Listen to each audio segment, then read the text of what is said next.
Good afternoon, everyone. Great to be with all of you. I'm really looking forward to this session because we had, for this Global Inclusive Growth Summit, a series of dinners a couple of nights ago. And the one I was at was featuring Sam Cass, who is a former White House chef during the Obama administration and a food investor and activist. And he hosts a dinner he calls the Dinner of Extinction, in which as you're eating, he's telling you about the items you're eating that will no longer exist as the climate shifts. And I literally, as I was having this meal, I was thinking, I gotta talk to Sara Menker. Because there really is nobody else who is at the forefront of these two important trends that are happening at the same time. One is what's happening to our food systems, what's happening to agriculture, how quickly it's shifting with the climate. And the other is what's going on in artificial intelligence. And you are right there at the nexus of those two things. You created a really powerful and important company, Grow Intelligence, which is using AI to predict what's going to happen to food, and farmers and agriculture companies and NGOs and development agencies are using it all over the world. So I just want to start with this moment we're in, because we're talking AI a lot today on this stage. What is going to happen? Where are we? What is Grow Intelligence doing in this moment of AI shifting so rapidly while we need it, in particular, for understanding what's going on with food systems? Yeah. So first and foremost, I did not start the company for it to be an AI company. AI became a mechanism to solve a set of problems. Yeah. And I think that's an important way to sort of set context on where we are as a world today, which is a lot of the conversations we're having on OpenAI or DeepMind, ChatGPT is probably everybody plays around with it, is this idea of horizontal AI. It's sort of general sort of knowledge. Mm-hmm. However, we've learned that it's not truthful, it's not fact-based. It doesn't really know how to answer 2 + 2 as a simple sort of set of questions, or doesn't know how to predict the future. What we are is a vertical AI company, which is we know a set of domains really, really, really well. And so everything is about sort of the fact, the right number. So in a world where, because an AI is only as good as the data is sort of trained on. Right, garbage in, garbage out. And you need to be able to tell a minister or a company, this is what's going to happen to rainfall in East Africa next week or next month. Or 20 years from now. And that sort of combination of how do you use what's in that sort of knowledge domain. So in our world, it started as an agricultural company, and climate became a mechanism to understand our food system. So the goal originally was, how do we fix systems we don't understand? That didn't make sense to me. So it was like, create a product that understands the system. I didn't realize how difficult it would be because agriculture sits at the nexus of essentially like ecological preservation and economic growth. So on one side, when you think of agricultural data, you're not thinking about environmental, soil, climate data, et cetera. Originally, I was just thinking, you get supply data, you get demand data, you're good. All right, you're a former commodities trader, yes. So you were thinking, hey, this is a market. We're good. But no, because all the components that drive the supply side are biological and process, and all the things that drive the demand side are economic in process. And so the platform ended up being very rich in terms of the types of data sets we take in to understand this one specific sort of segment. But it's such a complex real world system that it opens your eyes into sort of the way that the world works, right? And so I would say we fell into AI as opposed to me saying like, we are starting an AI company, right? We started with, we want to solve a set of problems, and AI was a tool. So how good is your AI now? What can you tell us? I think it depends on what question you're asking, right? Again, we take data today from over 170,000 sources. Data sets that we harmonize. We have to redefine them to make the definitions the same. We have to translate them because most of the data doesn't come in English, and some of it is images. You have to change images into numbers. And then you take that data, and the first thing that so you use AI in that level to organize it. Then you use it in another level.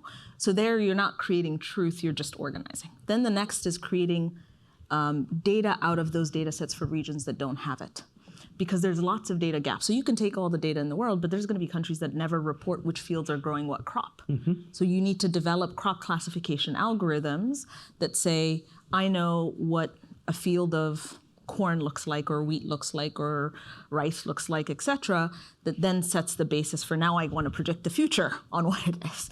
So there's sort of multiple layers. So there's AI that's used in generating new data, and then there's AI that's used in predicting and forecasting things like yield or production or demand. And there we have over 2 million models today in the system that predict everything from the supply of winter wheat in the US to the supply of corn in China or the demand of pork in China. There's 2 million combinations of these models, and all of them, the one thing I always say about sort of making forecasts is it's a forecast. It comes with a confidence interval. Sure.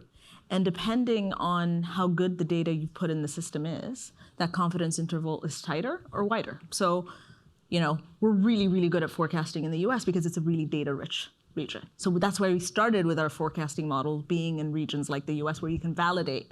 And then you move to regions like South America where the data is not as rich.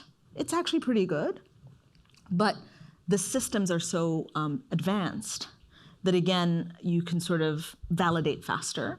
Then you start to move to regions like Russia or Ukraine or India or Sub-Saharan Africa, which has really been our last frontier. There, the error rates are wide, but we're working on sort of making them tighter and tighter. So in the US, we're typically looking at trying to predict 6 months, 8 months in advance of final USDA numbers.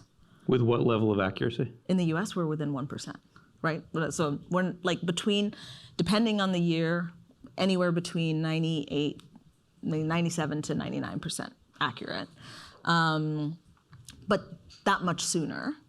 In other regions, our accuracy rate might be closer to, say, like 94 to 96%, but you're getting it 12 to 24 months in advance of when the governments actually release anything. And so it just... So I can imagine people on Wall Street using this, right, to say what's going to happen to prices of various agricultural products. I can imagine big agri businesses using it to make their plans.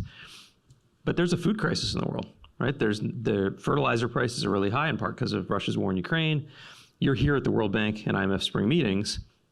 Is the international community using this to say, hey, this is what's going on with fertilizer prices, this is what's going on with rainfall, let's, as a result, adjust our bilateral aid or our World Bank loan portfolio? Or are you seeing any activity given we have this predictive capability now?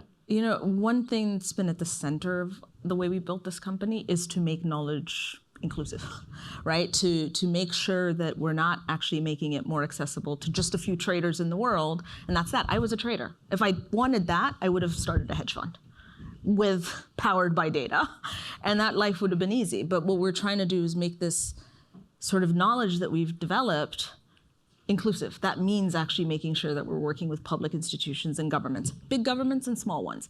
We've had to innovate business models to be able to figure out as a business, how do you do it? It has not been easy. In the early days, it was also very difficult because, in the finance world, people want to hold on to information because that's power. And so the question used to be, you share a lot of data out there. So like, what alpha am I going to get out of this? Like, do I get to make money off of this if everybody has it?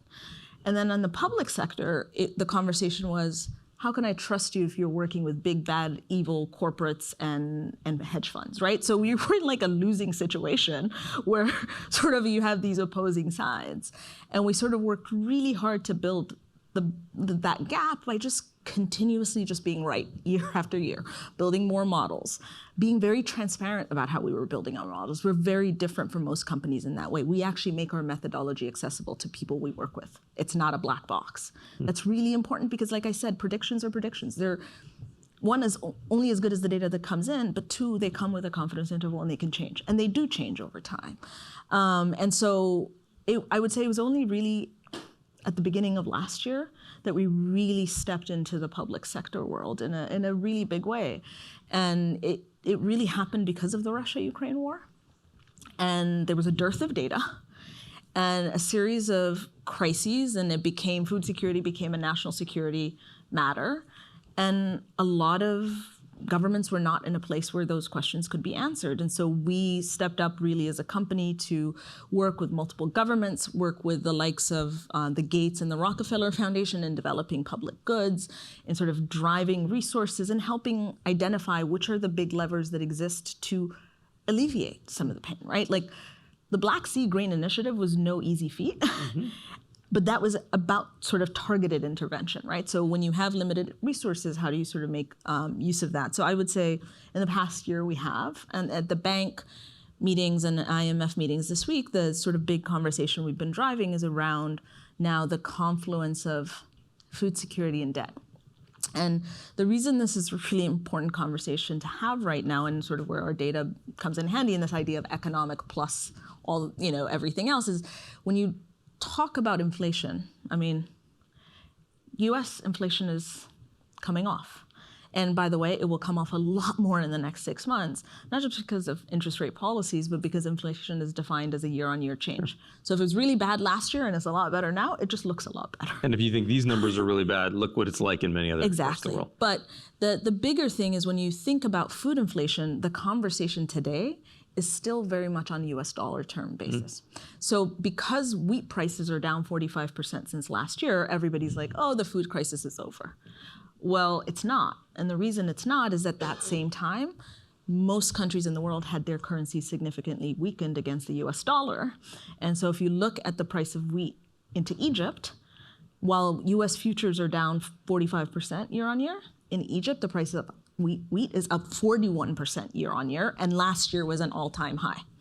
And so now you have that plus record outstanding debt by emerging economies in a way where over the next 2 years, the big question is going to become, do you use the dollars you have to pay off your debt, or do you use the dollars to import food? Because most of the countries in that.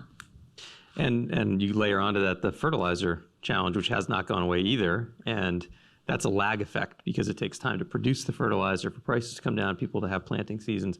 We just have 30 seconds left. So I want to ask you, given the revolution in generative AI, is there a future one day where a small scale farmer might talk into their phone to grow intelligence and get this kind of predictive analytics at that level? Is that where this is heading when you build your vertical AI, or where do you see this future? The answer is yes. It's going to be, the next wave is going to be a world where the horizontal and the vertical come together, and really powerful products will be launched and built.